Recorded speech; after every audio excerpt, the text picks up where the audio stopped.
고린도전서 14장 31절 너희는 다 모든 사람으로 배우게 하고 모든 사람으로 권면을 받게 하기 위하여 하나씩 하나씩 예언할 수 있느니라.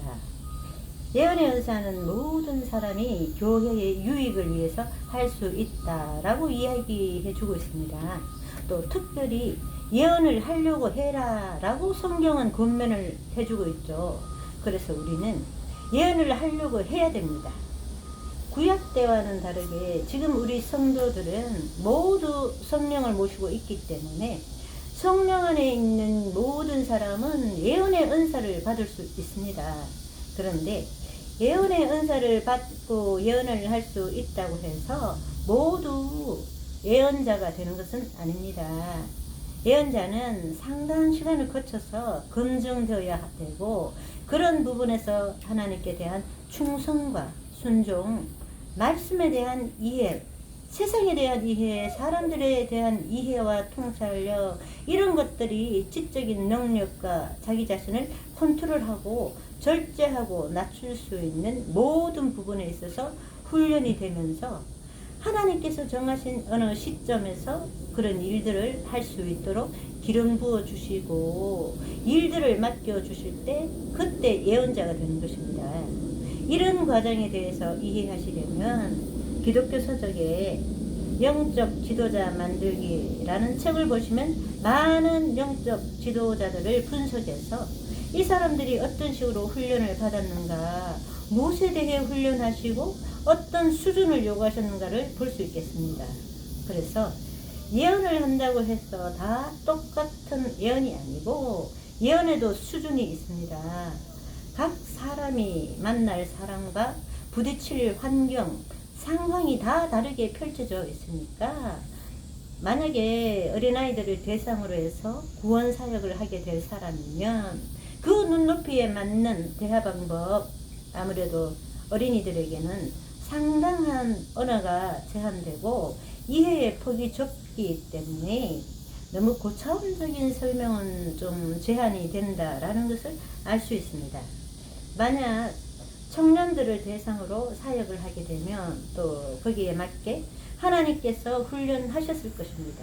청년 수준에 맞게 그들의 이해와 그들의 방식에 따라서 또 이야기해 줘야 될 것입니다. 또 어른을 대상으로 사명이 떨어졌다면 거기에 맞게 그들의 성향이나 그 사람의 이해 방식에 따라서 대화가 달라질 수 있겠죠. 그래서 하나님의 음성을 듣는데 왜 다 다른가? 그것은 당연한 것입니다. 왜냐하면 각 사람이 자기 수준에서 자기가 이해하는 그런 각도에서 하나님의 음성을 듣기 때문에 모든 사람들은 같은 내용을 들어도 이해의 정도가 달라질 수밖에 없는 것이죠. 표현 방식이 다르다는 거예요. 내용은 같은데 그 사람이 들어도 이해가 안 되는 것은 하나님께서 굳이 이야기해 주시지 않습니다. 헷갈리게 만들 필요가 없는 것이죠. 그래서 지식층을 상대로 예언할 사람들의 수준은 더 높을 수밖에 없죠. 그렇게 특화되게 하나님께서 훈련하신 거죠. 이런 분들의 예언의 특징은 지각을 사용함으로 연단을 받아서 그 지각과 정보와 배운 모든 것들을 취합해서 하나님의 음성을 같이 이야기할 수 있는 좀 더 성숙한 예언자들도 있습니다.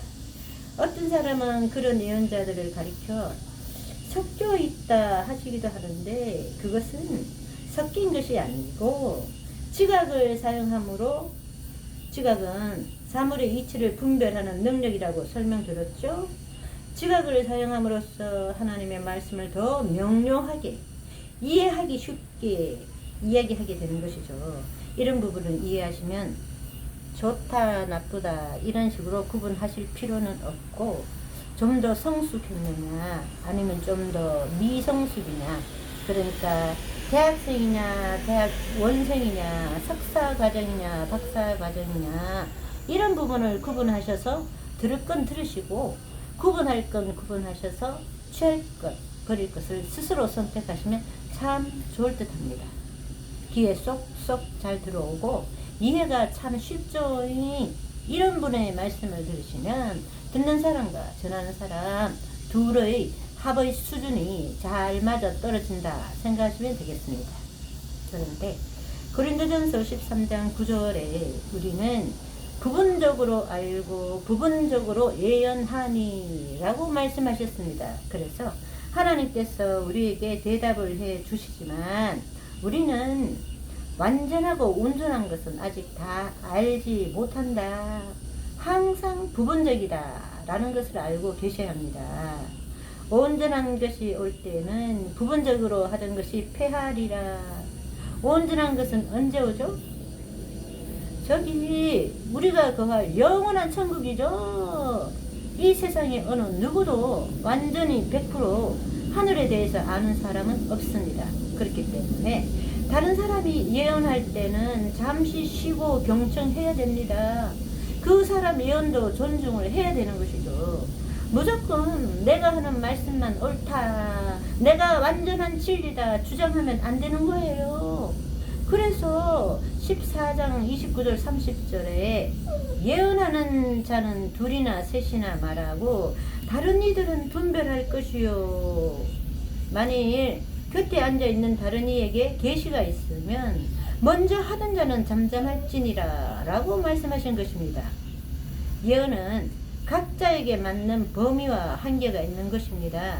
하나님께서 간장 종지로 만들어서 간장을 담으면 사명을 충실히 감당한 것으로 큰 면류관을 씌워 주실 텐데 간장 종지를 보석함으로 여겨서 거기다 다른 더 큰 어떤 귀한 것을 담으려고 하면 악하고 게으른 종이 되는 거예요. 이것이 바로 예언의 한계입니다. 하나님께서 각자에 딱 맞춰 이야기해 주시는데 궁금한 것이 많아요.